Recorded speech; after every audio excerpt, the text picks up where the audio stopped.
Olá, vamos então falar hoje de Present Perfect.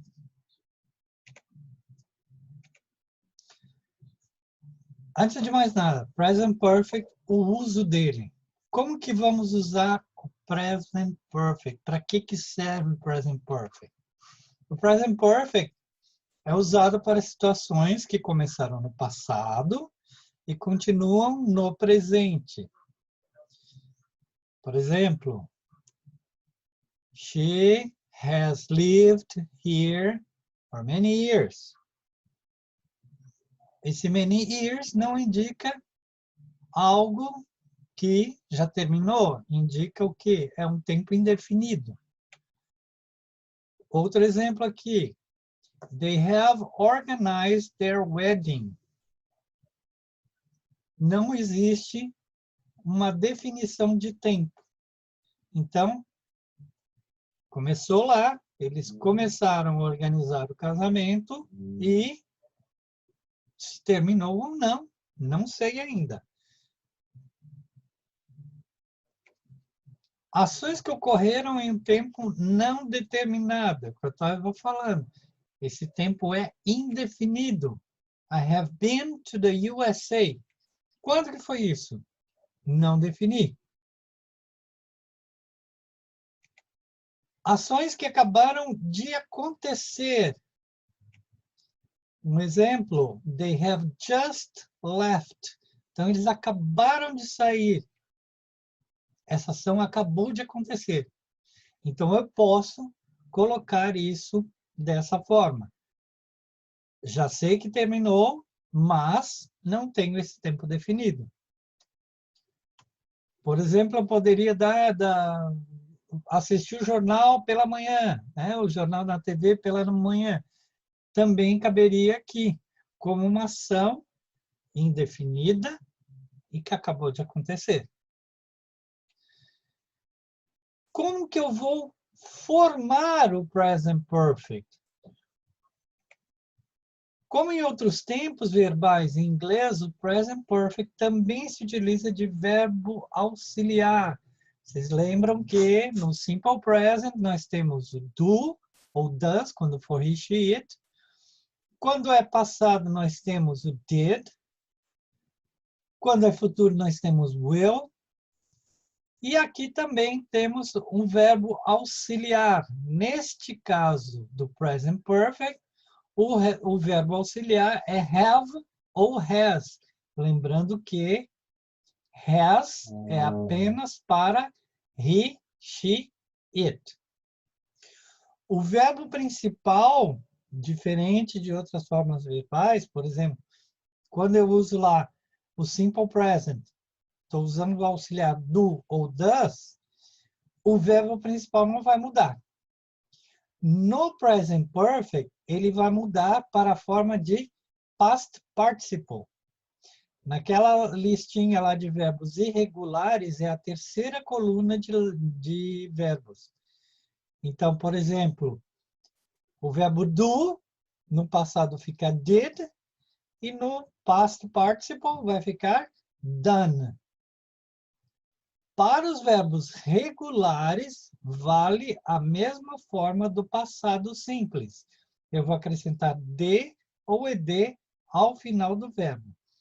É fácil identificar quando for um verbo regular ou irregular, olhando essa lista.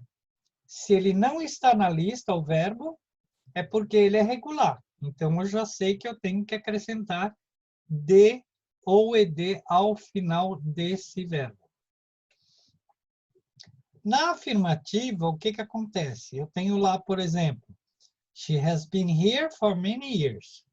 Primeiro eu tenho o sujeito, né? Subject. Tenho o verbo auxiliar, auxiliary verb.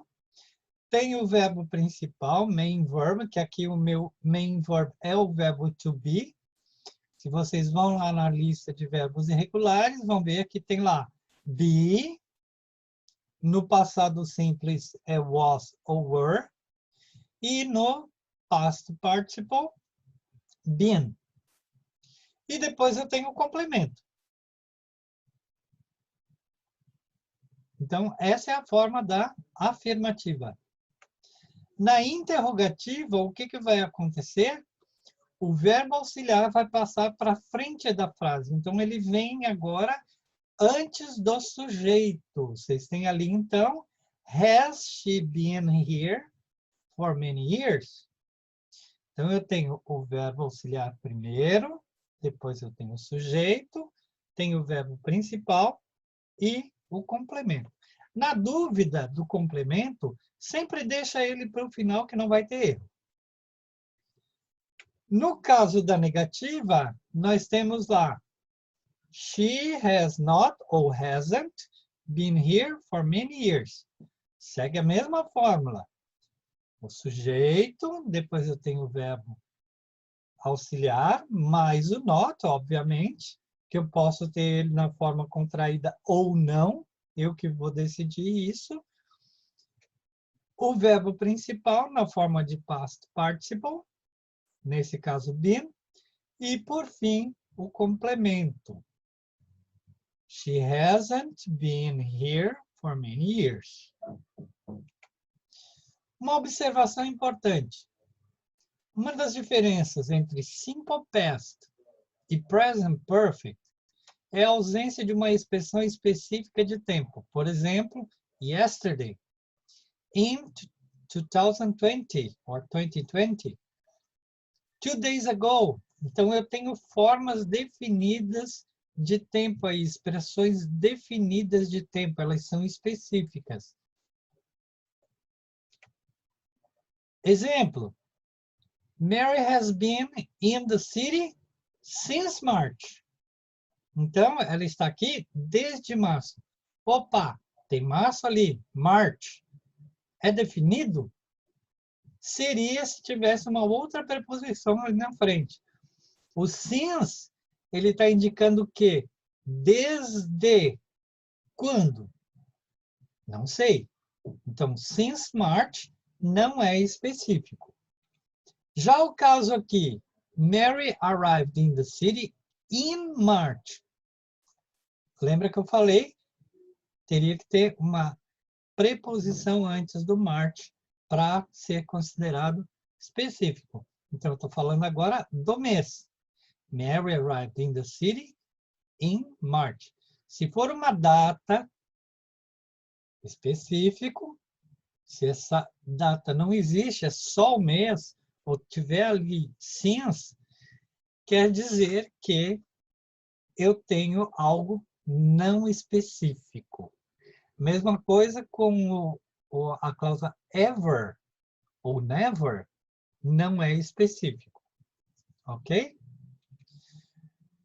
O material escrito para esse tópico de gramática, vocês podem encontrar lá no link que segue aí.